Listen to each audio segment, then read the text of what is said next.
अस्सलाम वालेकुम। मैं हूं अहमद अली और आज की इस वीडियो में मैं बहुत ही अहम टॉपिक पे बात करना चाह रहा हूं जो बहुत ही अहम है। अल्लामा इकबाल ओपन यूनिवर्सिटी का रिसर्च प्रोजेक्ट 8613 का बहुत ही अहम टॉपिक है जिसको स्टूडेंट ऐਵੇਂ ही छोड़ देते हैं कि ये हमसे नहीं होगा। क्यों नहीं होगा? उसका यही वजह है कि रिसर्च हमसे कैसे करें, कौन से स्टेप लें, किस तरह से करें। हमने इससे पहले रिसर्च की नहीं है तो कैसे करेंगे। फ़र्स्ट ऑफ़ ऑल आप ये नोट कर लें कि अल्लामा इकबाल ओपन यूनिवर्सिटी की तरफ से आपकी 6 डेज़ की जो भी वर्कशॉप होती हैं वो आपको मैंडेटरी लेनी होती है, क्योंकि उसी वर्कशॉप में आपको अपना टॉपिक अप्रूव करवाना होता है। अगर ये वर्कशॉप आपसे निकल गई तो आप नेक्स्ट सेमेस्टर का नेक्स्ट एडमिशन का इंतज़ार करेंगे, क्योंकि वर्कशॉप पे ही ये प्रोजेक्ट डिपेंडेंट है। इसी ही वर्कशॉप में अपना टॉपिक आपको अप्रूव करना है अपने सुपरवाइज़र से। ठीक है, अब आती है बात टॉपिक पे।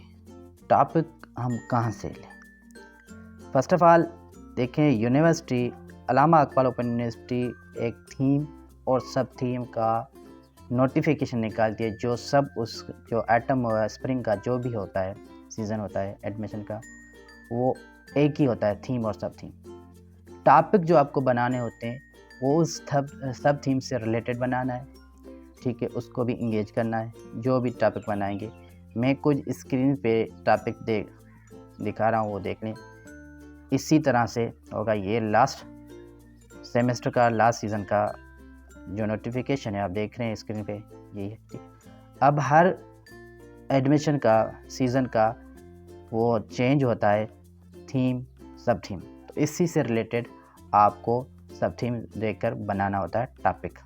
ठीक है, टॉपिक चूज़ करने के बाद जो आपकी ऑनलाइन क्लासेस होती हैं 6 डेज़ की, उसी में ही अपने ट्विटर या सुपरवाइज़र से अप्रूव करवाना होता है। सर मैंने ये टॉपिक बनाया है, चूज़ किया, आप देखें, वो डन करेंगे। देन आप उस पर अपना वर्कआउट स्टार्ट करेंगे। वो आपसे पूछेगा कौन सी मेथोलॉजी यूज़ की है, कौन सी टेक्निक है, डेटा कलेक्शन का क्या मेथड है, सब कुछ वो आपसे पूछेंगे। देन वो कहेंगे yes you can do it now. Then आपको वो सारा काम स्टार्ट करना है। हाँ, बीच में आप टीचर की रहनुमाई ले सकते हैं। ये जो 6 डेज़ की पहली क्लास होती है, शुरुआती क्लास, उसमें आप कुछ रिसर्च के 5 चैप्टर के बारे में आपको इन्फॉर्म करेगा। देन उसके चौथे दिन या 5th दिन पे आपको बोलेंगे कि टॉपिक बनाकर मुझे दिखाएं। देन अप्रूव करेंगे। अप्रूव करने के बाद आपको काम स्टार्ट करना है। अप्रूव जैसे ही करेंगे तो वो बोलेंगे आप इस पर काम स्टार्ट कर दें। जी, अब टॉपिक अप्रूव हो गया है तो डेटा कलेक्शन कहाँ से करें? बेसिकली हर जो आपको सुपरवाइज़र ट्विटर होता है वो कहता है अपनी जो एरिया की स्कूल है या इंडस्ट्री है, बार बीएड की टीचिंग की रिलेटेड स्टडी है, तो आपको एक्शन रिसर्च वहीं पे कंडक्ट करनी होती है अपने स्कूल में, कॉलेज में। वहाँ पे तक 21 से 1 मंथ का ये इसका पीरियड होता है और सबमिशन की बात आती है वो तकरीबन 2 से 3 मंथ तक अंदर सबमिशन मुकम्मल हो जाती है। ठीक है, ये इसका शुरुआती स्टेज। अब हमने काम भी स्टार्ट कर दिया। अब इस पर कहाँ लिखना है? फॉर एग्ज़ाम्पल लिखने के लिए यूनिवर्सिटी 8613 का एक फॉर्मेट देती है, वो खुद यूनिवर्सिटी इशू करती है, जिसमें आपका थीम, नेम, प्लेस, हर चीज़ लिखी होती है। उसमें कुल 13 सवाल होते हैं जिनको आपको जवाब देने होते हैं। फर्स्ट ऑफ ऑल आपको रिसर्च कंडक्ट करनी, रिसर्च दिखानी नहीं है, फर्स्ट ऑफ ऑल ये देखें। तीसरे अपने पास रखने, जस्ट उन सवालों के जवाब देने होते हैं जो बुक लेआउट यूनिवर्सिटी तरफ से आपको मिलता है एक PDF फॉर्म में। PDF फॉर्म में मिलने के बाद वो आप प्रिंट निकाल लेंगे। ठीक है, प्रिंट निकालने के बाद उस पर काम करेंगे। हाथ से लिखना पड़ेगा आपको, हाथ से लिखेंगे जो भी 13 सवालों के जवाब लिखने के बाद आपको उसकी पिक्स निकाल के एक PDF बनानी है।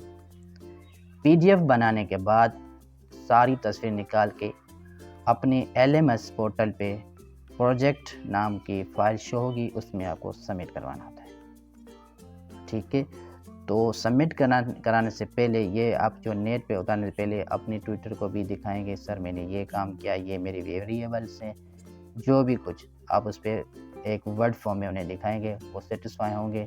ठीक है, आप काम लिख लें, अब उस पर नेट पे उतारें, लिखेंगे। लिखने के बाद अगर आप फाइनल में आप वो टीचर को दिखाएं ना दिखाएं, डजेंट मैटर, डायरेक्ट अपने पोर्टल पे जमा करवा सकते हैं। सो कुल मिला के यही कुछ बात है जो आपकी रहनुमाई करेगी। आप प्रोजेक्ट इजीली कर सकते हो, बशर्ते आपको क्लास मस्ट लेनी है, क्योंकि उसी में ही आपको अपना टॉपिक अप्रूव कराना होता है। So thank you so much. अगर इसी से रिलेटेड कोई कुछ सवाल हो वो आप मुझसे कमेंट सेक्शन में पूछ सकते हो, मैं आपकी बिल्कुल रहनुमाई करूँगा। मज़ीद आपके टीचर्स हैं वो भी आपको रहनुमाई करेंगे। Thank you so much. Allah ने के बाद।